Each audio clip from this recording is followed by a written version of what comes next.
ஓம் காளிகாயே வித்மஹே மசானவாசின்யே தீமஹி தன்னோ கோர பிரச்சோதயாத்.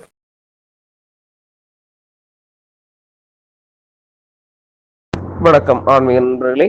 மலையாள மாந்திரிக முறையில நம்ம என்ன பார்க்க போறோம்னா வசிய கணபதியோட மந்திரம் தான் நம்ம பார்க்க போறோம். நிறைய ஆளுங்க கேட்டிருந்தாங்க, சாமி இந்த மந்திரம் பண்ணும்போது வசியமாகறதுக்கு எந்த கணபதியை பண்ணலாம்னு.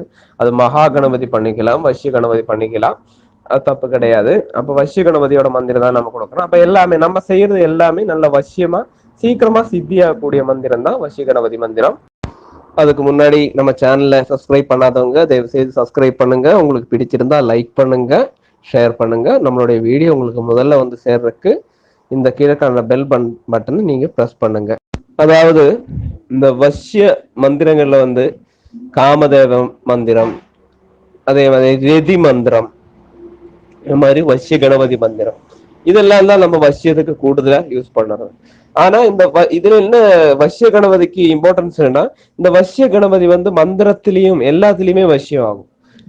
புரியுங்களா? அதாவது ஒரு ஆண் பெண் வசியம் பண்ணதான் காமதேவனை கூடுதலா யூஸ் பண்ணுவாங்க, அந்த தேவதையோட மந்திரம். ஆனா கணபதி மந்திரம் வந்து எல்லாத்தையுமே, அதாவது மந்திரங்களை வசியம் பண்றதுக்கும் பொருட்களை வசியம் பண்ணவும் எல்லாமே வசியமாக இருக்கிறதுக்கு கணபதி மந்திரம் தான் கூடுதலா யூஸ் பண்ணுவாங்க. அந்த வகையில் உள்ள கணபதி மந்திரம் தான் நம்ம பார்க்க போறோம். வசிய கணபதி பேரே அப்படிதான். மந்திர முறைகள் செய்யறவங்களுக்கும் இந்த மந்திரத்தை யூஸ் பண்ணலாம்.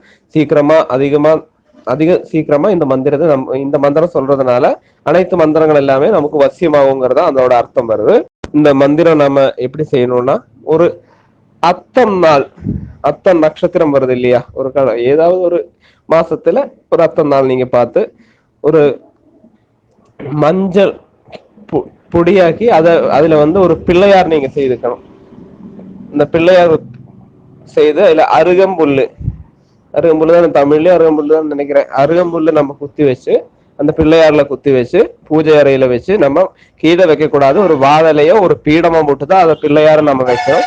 அந்த பிள்ளையாருக்கு குத்து விளக்கு வச்சு திரி, சந்தன திரி, கற்பூரம் இதெல்லாம் காட்டி, அந்த பிரசாதம் வந்து என்னன்னா மோதகம், குழக்கட்டை வைக்கலாம், சுண்டல் வைக்கலாம், மதுரை பலகாரங்கள், லெட்டு, அந்த மாதிரி ஐட்டங்கள் எல்லாம் நம்ம வச்சு, நமக்கு வைக்க முடிய சாகசம் எப்படியோ அது மாதிரி வச்சு படையல் வச்சு நமக்கு பூஜை செய்து வரலாம்.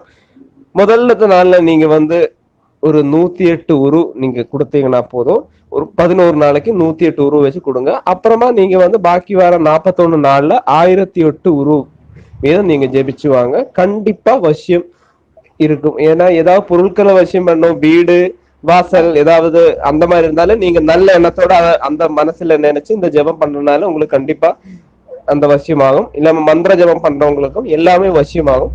ஒரு முக வசியம், அதாவது நம்மளோட தடைகள் எல்லாம் மாறி நம்மளோட காரியங்கள் சௌபாகியகரமாக நடக்கிறதுக்கு தான் இந்த வசிய கணபதி மந்திரம் நம்ம ஜெபிச்சு வர்றது. அப்ப அந்த மந்திரத்தை நான் சொல்றேன். இந்த மந்திரம் இதுதாங்க. ஓம் ஹ்ரீம் கம் ஹ்ரீம் வசமானய சுவஹா. ஓம் ஹ்ரீம் கம் ஹ்ரீம் வசமானய சுவஹா.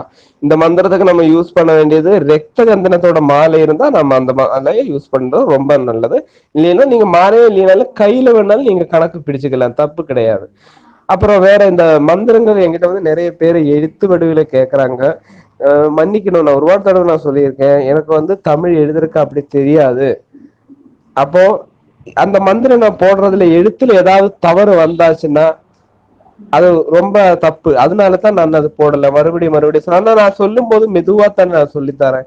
ஏன்னா நான் வந்து இந்த புக்கு பார்த்து பேசுற மாதிரி இல்லை, நான் உங்ககிட்ட நேரடியா பேசுற மாதிரி தான் நான் இதுல ஃபீல் ஆகி நான் சொல்லிட்டு இருக்கிறேன். அப்ப நான் சொல்லும் போது மெதுவா தான் நான் சொல்லித்தரேன். அப்ப நீங்க அதை முறையா அது எழுதுங்க. அப்படி முடியலைன்னா நீங்க ஒரு வாய்ஸ் மெசேஜ் அந்த இதுல அனுப்பிடுங்க, அந்த கீழக்கான நம்பர்ல. நான் அது திறக்க முடிஞ்சு பார்த்துட்டு உங்களுக்கு அது கரெக்டா நான் சொல்லித்தரேன்.